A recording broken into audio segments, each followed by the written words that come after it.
kind of thank our sponsors at NRHA, the North American Retail Hardware Association, all our vendor partners, and Hardware Retailing Magazine.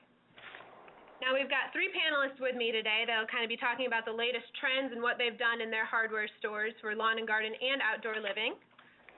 The first one we've got is Todd Irwin. He's the Operations Officer for Green Mountain Ace. They're located in Lakewood, Colorado. We've got Scott Kenning. He's the owner of Western Ohio True Value Hardware. They're in Minster, Ohio. Then we also have Margie Grace. She's a landscape designer, and she's coming with us from Santa Barbara, California with Grace Design Associates. I want to thank you guys all for attending today. Glad to be here. I'm glad to be here. Very welcome. Now, before we get started, I wanted to go over some of the lawn and garden trends that we've been seeing, some of the latest sales data. And as you can see in this graph here, that we do have some categories that are kind of increasing, decreasing. These are kind of the biggest ones from the National Gardening Survey. As you can see, the sales of seeds and bulbs, they're up 4% last year. Nursery products were the biggest jumpers. They're up 6%. Houseplants, 2%. And then the watering equipment and wild bird, they were kind of holding steady.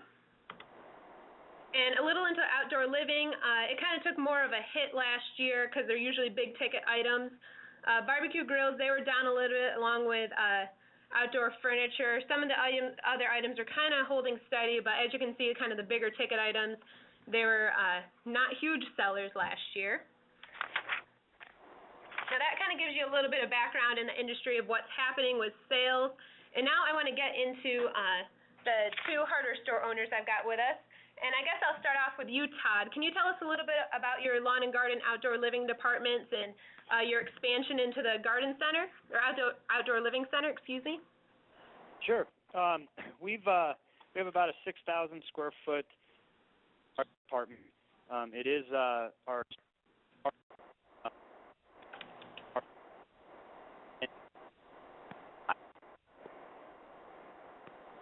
Oh, Todd, I think we're having a little technical difficulties with you. Hold on, we'll try to get that fixed. We might be having some phone issues. I'll kind of throw it off to Scott in the meantime. Scott, can you tell us about your lawn and garden outdoor living and how you kind of gradually expanded the departments? Sure, be glad to. We have always been pretty big in niches throughout the store, and the lawn and garden niche really dates back about 25 years.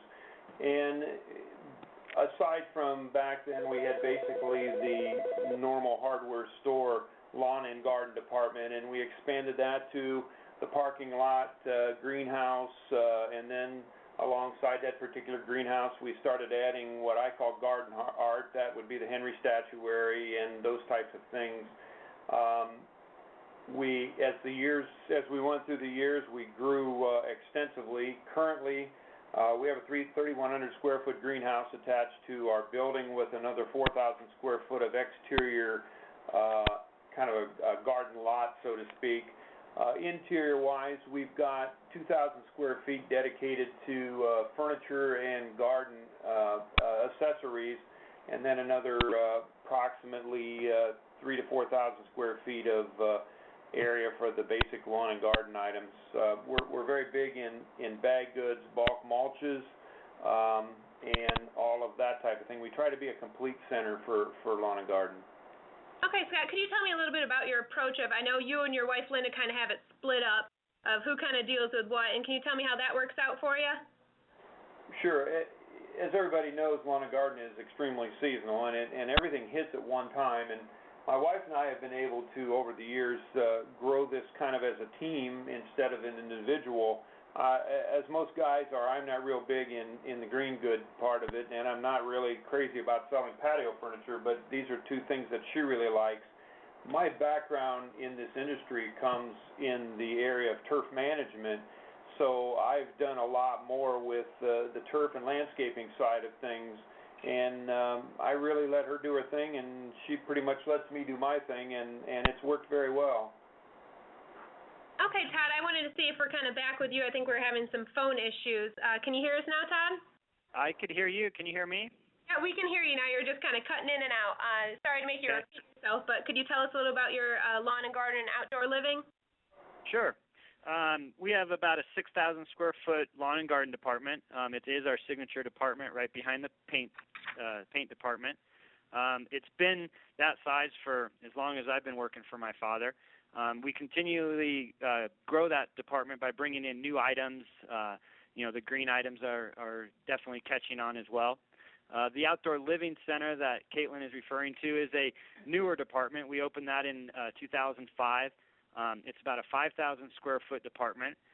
It was very seasonal for us until this year. This year will be the first year that we actually have it set up year-round.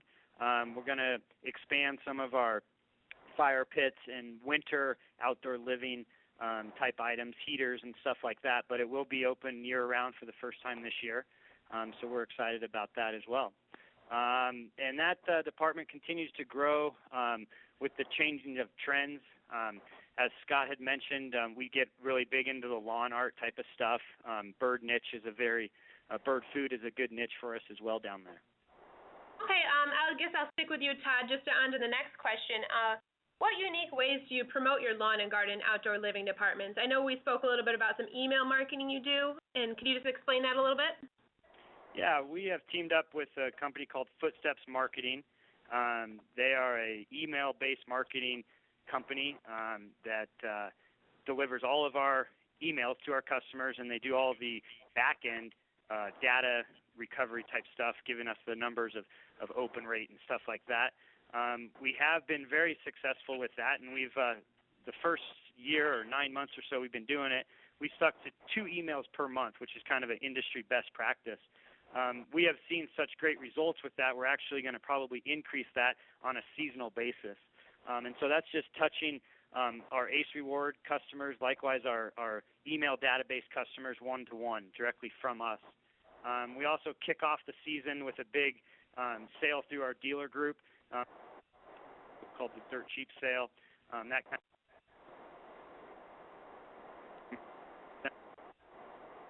Okay, thanks, Todd. Sorry to cut you off. We're just having a little issues again.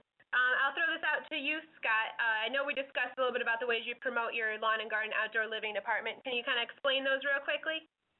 Well, again, the same thing that Todd was saying, the email and the through True Value Rewards, same as his ACE Rewards. We do a lot of print advertising locally in a lot of the newspapers, and one of the things that has really helped is a weekly special that links direct to the garden center, whether it's a dirt product or a plant product or a chemical. People look for the weekly special. That is backed up by print ads. The other thing is the spring open house, and the spring open house is huge. It's held once a year early in the season, but after we get the plants in, and that is backed up usually by a spring circular that's going on. The e-commerce is definitely something that's coming more and more and more. Okay, Scott, what kind of employee training do you use for these departments? Do you have any special seminars that you have them go to? I have one full-time manager that manages this entire department. He has a landscape background with a business degree in turf management and those areas. Most of our training happens in-house through him. We also take advantage every year of Scott's STI program, which is an extremely good program that everyone really should take advantage of. But other than that, most of it is done from within house, or if True Value University offers programs, we will take advantage of that also. Okay, Todd, how about you? What kind of training do you use for your employees? Yeah, we do a lot of PK sheets or product knowledge sheets on a new product listings. Those have become very helpful to kind of guide in some huddle meetings that we have every morning. And then it's really just getting out and listening to our customers and hearing what they want and what they're asking for, and then sourcing it and trying to either bring it in through our distribution center or on a drop ship program. Okay, sounds good. I'll probably make you repeat yourself a little bit, Todd, but what products have been selling well in these departments for you? I know you mentioned bird food has been kind of a big niche for you. Yeah, that whole niche, feeders, bird food. Also, the real colorful Adirondack chairs have done very well for us this year. And then the vendor Geeky Beaks, which is kind of the yard art that Scott had mentioned earlier. Okay, sounds good. How about you, Scott? What products have kind of been the most popular for you in both kind of the decorative and then also the turf side? Probably the biggest growing part in our business has been the increased gardening business that's happening, both through bedding plants and the fertilizers, obviously, and then we've been holding customer seminars on canning and how to can, and those have been very, very, very successful to us. Fertilizer sales also have been up good the last couple of years, even in the face of a bad economy. I think people are doing a lot more themselves as opposed to going out to the services and stuff like that. So I also want to add the bird category has also been a very good category for us too. And contrary to what your early slide showed, we are actually up in grill sales, and I think I see a lot of people not spending money on elaborate vacations and things like that, and they're coming in and buying a grill and they're staying home, and so our grill sales have been also really good, and they are up considerably. Do you use any kind of like special promotions for your grill sales at all? Absolutely. We try and do a outdoor grill demo where we're cooking outside at least once a month from May through Labor Day. And we take every advantage we can through, especially Weber and their advertising programs, to stay in front of the customer all the time with Weber ads. And another thing I do is I never let my Weber selection go down going into the winter. I find that the fall and the Christmas season is as good a Weber season as the summer. Okay, I guess on to the next one. Scott, I guess I'll just keep it with you. Overall, how would you say you differentiate your store from the competition with the lawn and garden outdoor living departments? Is it mostly size or selection? What would you say? Obviously, size is paramount, because if you have the image that you have the plants, a lot of the other stuff will go along with it. A lot of the sales will come with just the idea that you're big. I think selection probably has to rank right up in there too. We try to differentiate ourselves a little bit with unique varieties. Aside from just annuals and bedding plants and perennials, we do get into some southern foliage, and in Ohio that's not seen very often.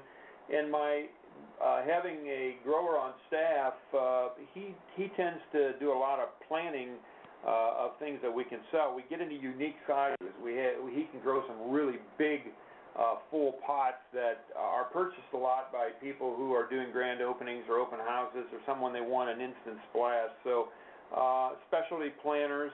But I think in the end it's probably selection and variety that sets us aside from most of the other area stores that are into this business. Okay, Todd, how about you? I know you're kind of just outside of Denver. You have a lot of competition in the area. How do you set yourself apart? I think we set ourselves apart with our employees. The product knowledge that we spoke of earlier, the training, being prepared, being ahead of the season, kind of letting them know what we have going into the season, being a really good in-stock position. And then I would just echo what Scott had mentioned as well. It really is, I think our employees, we hear it every day that our customers are coming back because of who we have out on the sales floor. Okay, and I'd also like to talk about, I know kind of one of the biggest downfalls sometimes about lawn and garden outdoor living is it's such a seasonal category.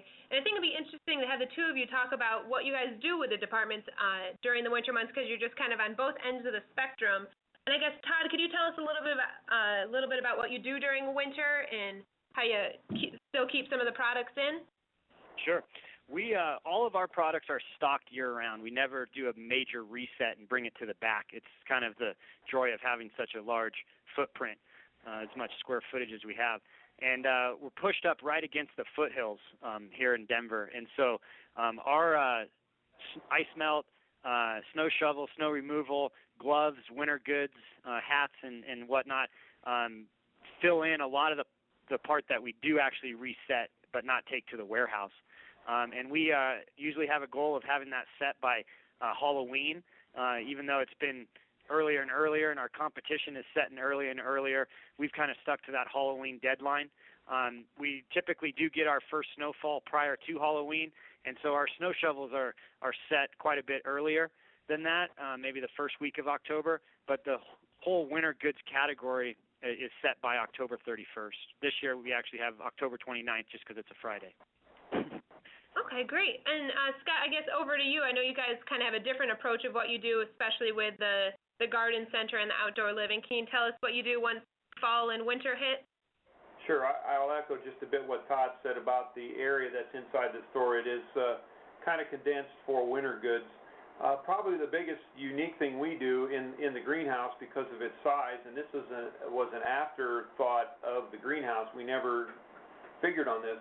We actually will start to move the plants out, and right now, actually, we're starting, and by the 15th of September, we will close this thing up totally so nobody can see in it, and we convert it to a Christmas store. And so, over the years, we have developed a pretty good niche in Christmas sales. Then we also take the outside garden center, and we go through, or we offer and sell live Christmas trees as part of it all. That has become a really, really good winter niche, and I'm happy to be able to use that square footage.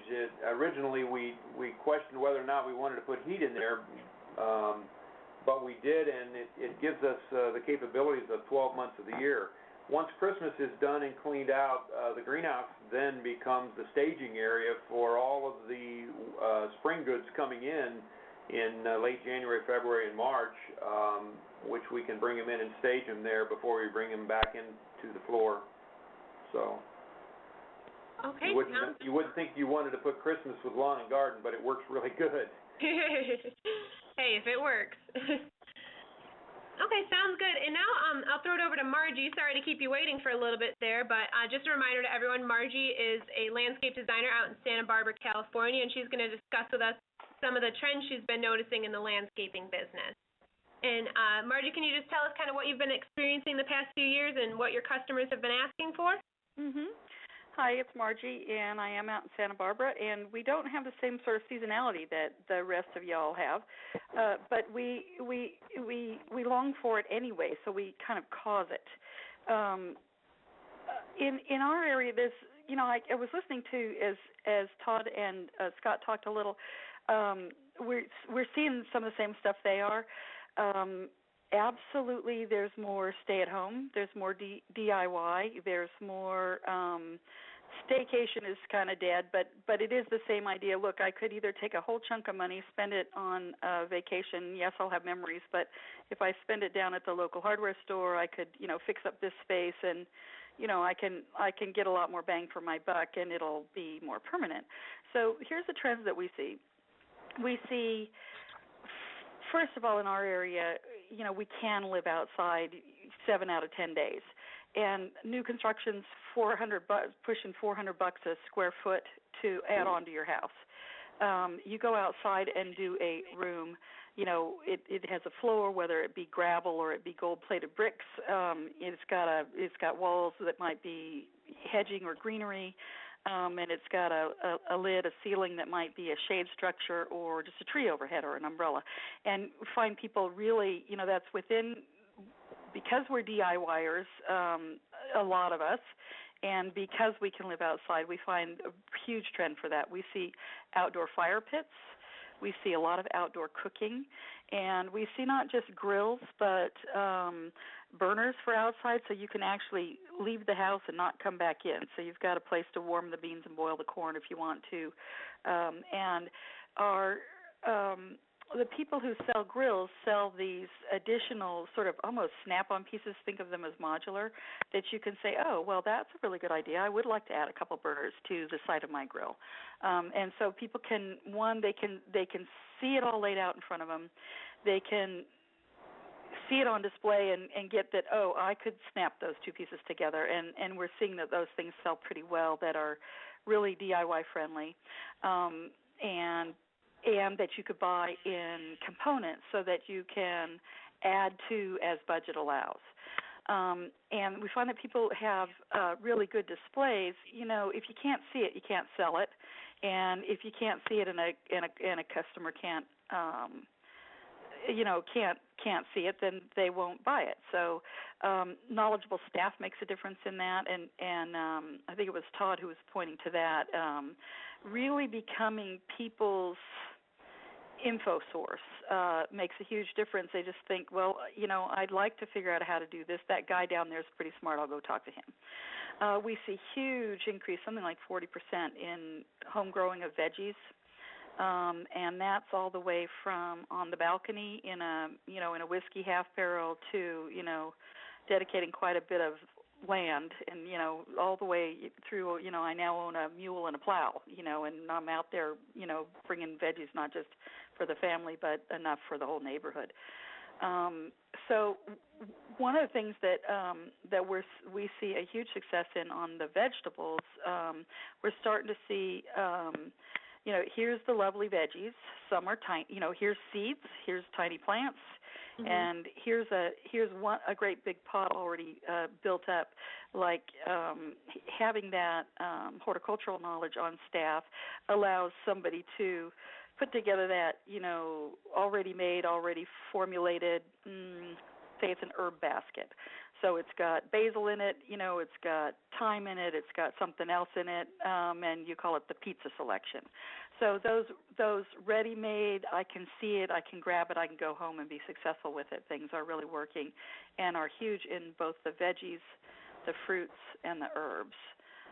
Another big trend for us is, and it'll probably, it's really relevant for us in the West. Water really limits what we can do.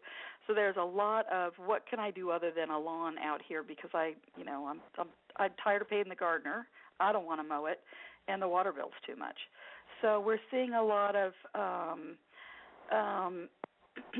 doesn't mean that you tear up the lawn and you just throw gravel out. It's like, what can I do other than that I can really enjoy? And what we're seeing crop up, amazingly enough, is sitting areas in the front yard, and it lends itself a little bit to neighbors stopping by and interacting with your kids a little more as they ride their bikes on the street and that kind of stuff. So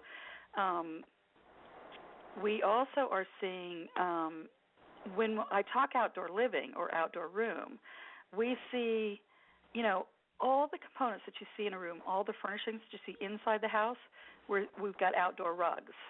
We've got outdoor table lamps, outdoor floor lamps, outdoor fans, and even, we're starting to see kits for a decent-sized shade structure, an arbor, something like that. We're starting to see a lot of container growing, so people who, they may be limited in space, they may just not like to bend over. So they want clean shoes and not bending over and, nice, easy gardening, so they're gardening in containers. Succulents are huge out here, and mostly it's people are hungry to bring a little something home and grow it, but they need that invitation to come in to it and to some assurance that they can be successful in it. So stocking plants that people can be successful with. Who needs a horticultural challenge, Succulents falls in that arena. You can mix and match them. You can ignore them. Only thing you can do is love them too much and they'll croak, from overwatering. We see a lot of linens for outside. We see a lot of candles and just really any furnishing that is for inside is now being made for outside. We see UV-proof paintings. And I think really the way to get people into it is it's in your store displays, it's in your events. The home canning events are happening out in California as well. We see and people are really successful with that. They really want to know, now that I planted a fruit tree and I have 800 tons of, of apricots, now what? They're also, an event come on down and we'll show you how to make a raised veggie bed, and you've got all the components sort of kit-like for a raised veggie bed, and they spend an hour with somebody who really knows what they're talking about and can get them started and can answer any questions, and then send them home with what they actually really need to be successful in it. So I think that sort of we are the guys who you can count on to know how to do it and have the stuff that you need to do it, and even ongoingly come back and talk to a little bit about, gee, there's a bug on my plant, now what? These things look yellow, is that the right color for them? So if you can bring the support staff to it, and it really can be just as easy as the one guy who's actually had the training in the field, whether it's an owner or whether it's staff, and those little product knowledge sheets, and then having guys who are just friendly and open and outgoing and are willing to say things like, gee, I don't know, I'll find the answer out for you. That's just really all people need to be encouraged enough to jump in. How about price points? Have you had any issues of people kind of aren't willing to spend the money so much on outdoor living and their garden, or? Well, it's a funny thing. It's the reverse of what you would think. I think that it was spoken to earlier. It's like, it's not that we don't have money. There's lots of money out there, and Lord knows we're printing more. It's that, what are we going to spend it on? And oddly enough, higher price point things are selling just fine as well, because people say, look, I used to spend $200 a month on the gardener. I'm not going to have him anymore. I'm going to do this thing, and I'm not going to, I'm going to economize on my vacations, and I'm going to, do my home as my as my paradise. So we actually, oddly enough, we do see things like, $15,000 ride-on lawnmowers being sold. And at a clip that you wouldn't really expect. You'd think people would be cutting back, but I think those are, if you're an upper income earner and you're cutting back, it looks like getting rid of the gardener and getting yourself a Cadillac lawnmower. So somehow we see actually not too much dip in you would think that the luxury or higher end things would dip, but we aren't seeing it. And you've got to admit, California and Santa Barbara in particular is not necessarily an accurate snapshot of the world, So I don't know if everybody will find that in their area or not. Okay, I know you talked about a couple of things that you suggested, but I guess overall, what advice would you give home improvement retailers who want to try to increase their sales in these departments? What do you think are kind of the core things that they should do? I think you really, there's both Todd and Scott felt like, well, we're lucky. We have a lot of square footage, and we really have nice, solid, deep departments. We got our green goods out there, and then we have the things to back them up. I don't know that, is every business owner in a position to make that kind of an investment. I would say pick the thing that you're going to do and do it really well. So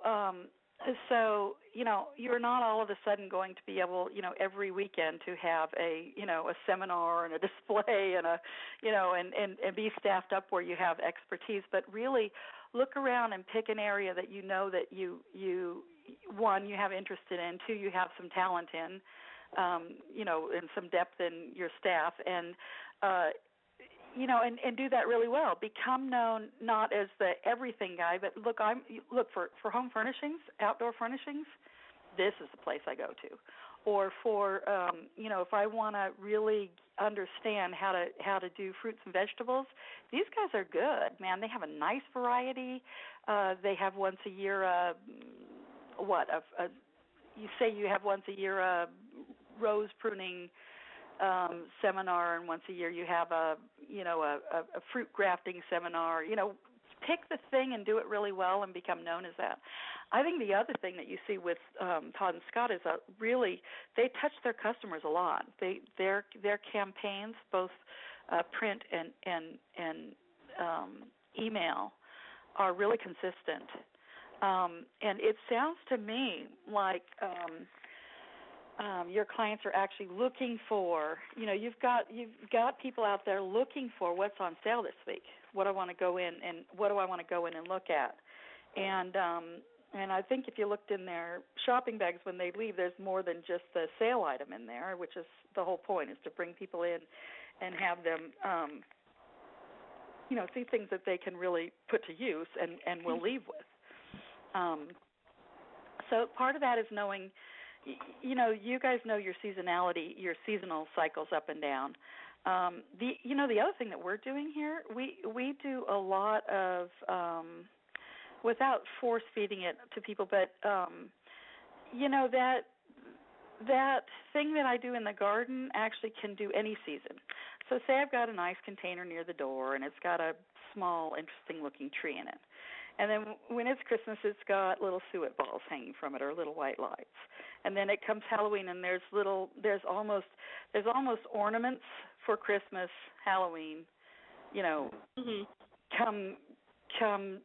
There's hearts on it in February, and there's shamrocks on it, and so there's those little kind of those price point, like definitely the $9.95, the $14.95 things that you can pick up, and they're just a little spot of color and interest and changeability that has people just really want to take it home, and take it home they do. So we talk about year-round interest. Sometimes we talk about plant for 4 seasons. Sometimes we talk about decorate for 4 seasons. So anything that you can do that can bring, and I think this speaks to economy as well, is multi-use. I could see taking that piece of furniture home. That makes sense. I can use it outside. We could drag it onto the grass when it's sunny. We could drag it over. We could use it in multiple ways. It's just like having stuff that serves very well. My mother used to threaten to have the good stuff store. Just have good stuff in it. That you really do think about what people's needs are. It has to do with stocking ahead of time, having a snow shovel before the snow happens, and some of it's common sense, but some of it is just looking and saying, how can I expand service to people? How can I meet the needs of people who are, it's bleak out there economically. Let's light up the day a little. And we are surprised at how many things will go home with people, just inside of, hey, that's pretty smart invention, and 2, it makes me happy. It picks things up. Absolutely. Well, thank you so much, Margie, for your insight there. For the next question, it's kind of our last wrap-up question. I'll throw it back to Todd and Scott. Overall, what would you say is your secret to success in lawn and garden outdoor living? What do you think you've done that has helped made you so successful? I guess, Todd, we'll throw it out to you. Okay. I think 3 things. One is staying ahead of the curve, so to speak, which would mean bringing in the new items, expanding, researching the new items, the hot trends. The other thing would be to have a good product mix. Not everyone has the same size hand. Not everyone is the same, could lift the same wheelbarrow, so to speak. So have a nice product selection. I know a lot of stores are trying to consolidate how many loppers they have or how many tape measures they have, but the product selection, a good product mix would be the second one. And then the third one, I'd just reiterate what I said earlier, and that's starting with our employees. If we don't have trained employees and knowledgeable employees, the customers will go elsewhere.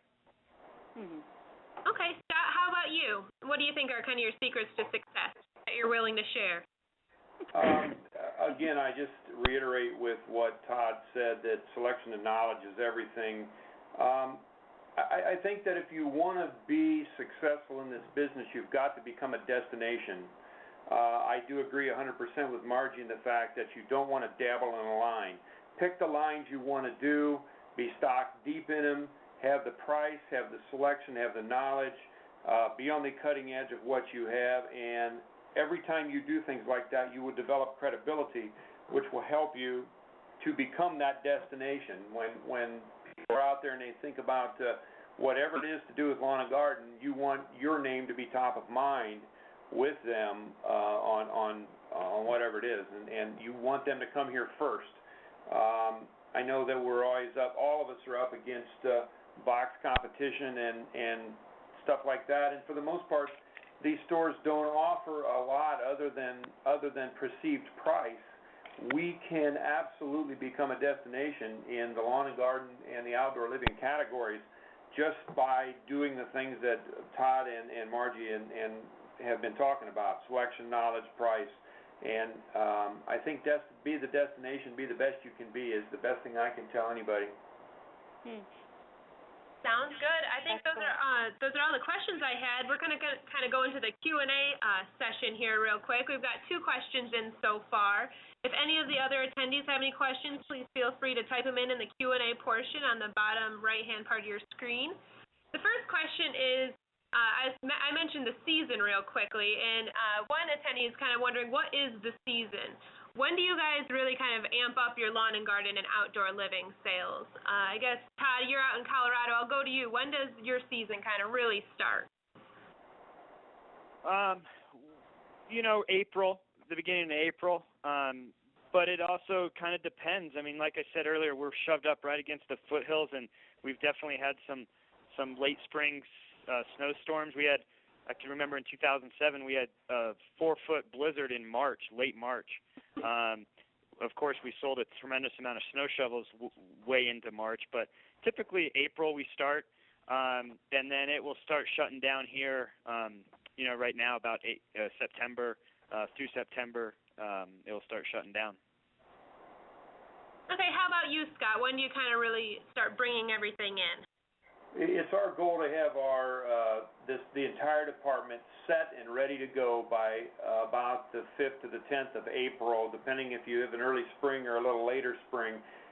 It usually kicks off around the 1st of May in Ohio, and we do keep fully stocked all the way through into July. And after we get into around the middle of July or after the 4th, then we'll start to look at some decrease of inventory and that. But even right now, we are still pretty basically stocked in plants, and you'd be surprised how many bedding plants we're still selling for late season cleanup around the house and special things that are happening.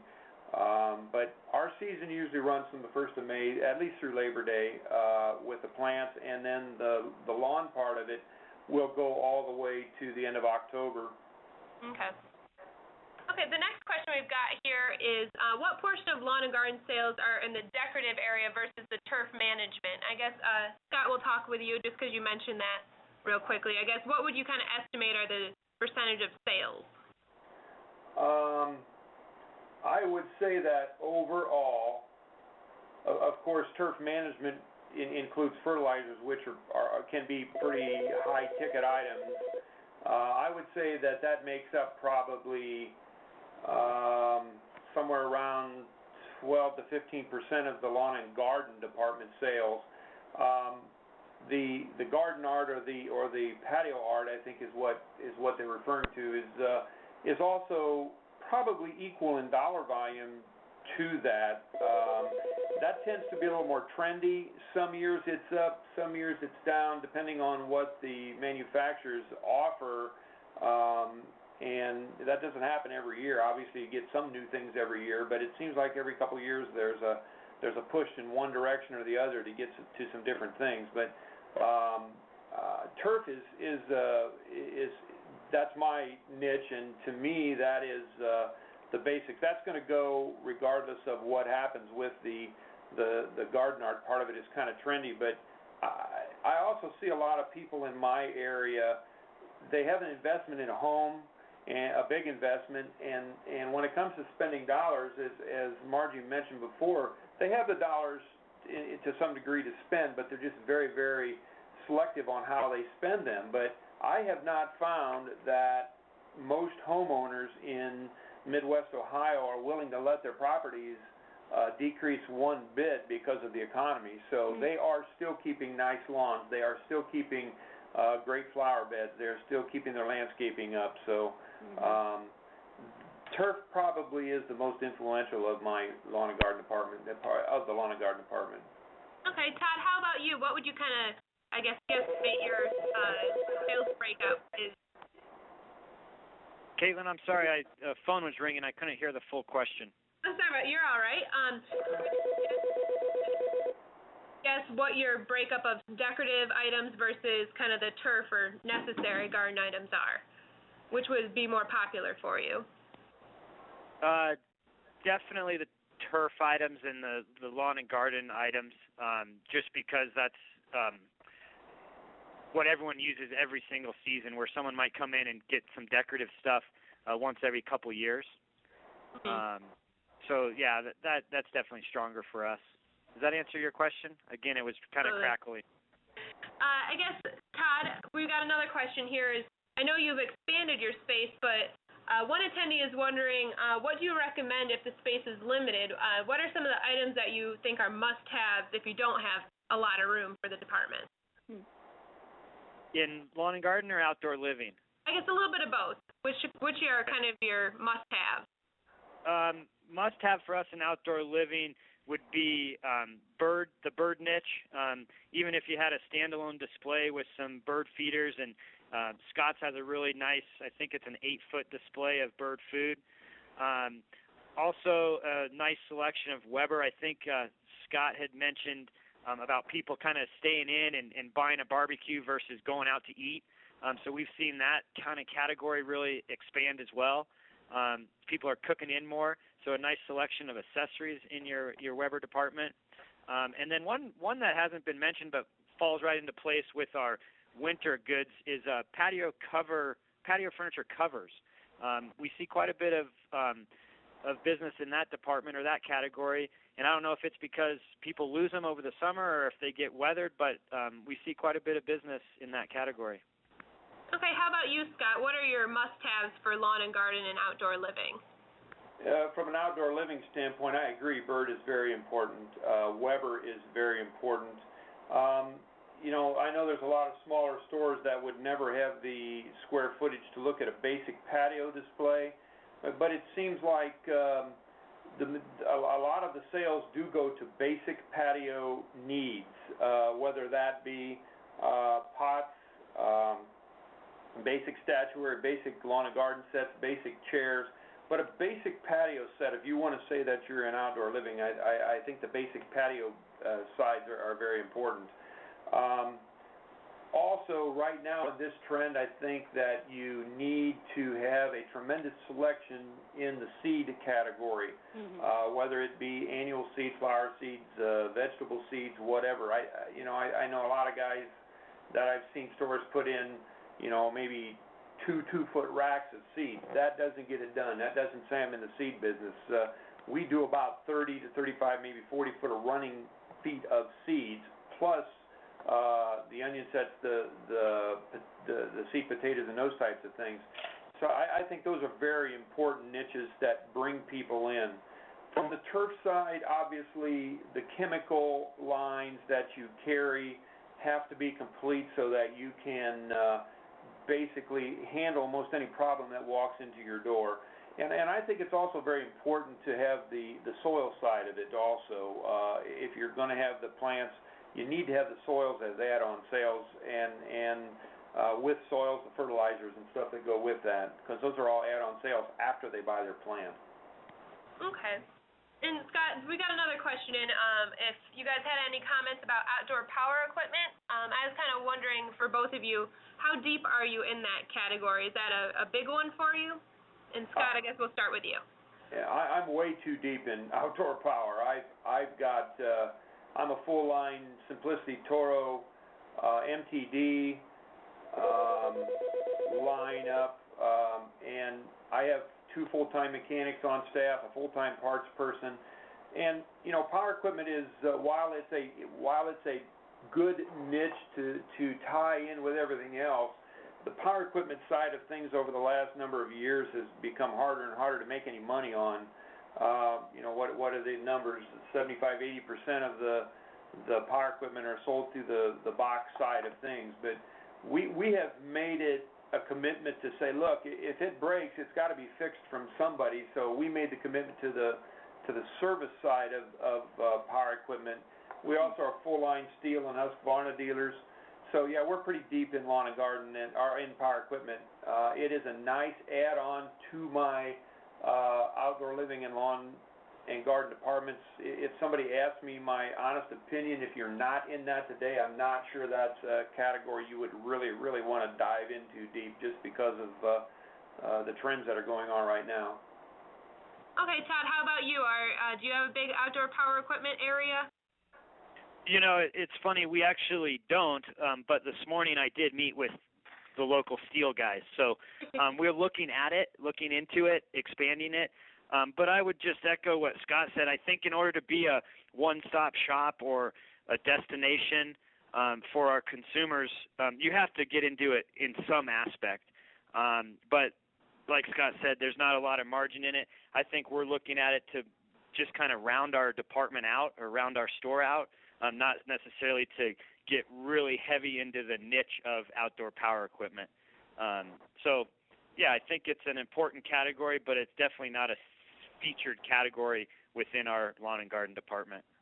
Okay, we've got another question that just came in. Can I add one quick thing? Oh, sorry about that. Go ahead. No, one thing that hasn't been mentioned, that is a huge add-on if people are thinking about the power equipment thing, and that's rental. We're pretty big in the rental area, and I would say that 30 to 40% of my rental inventory has some link to outdoor gardening, turf, something for the house, whether it be bed shapers, whether it be lawn equipment, whatever. But rental is a very, very good add-on niche also to these departments. Okay, sounds good.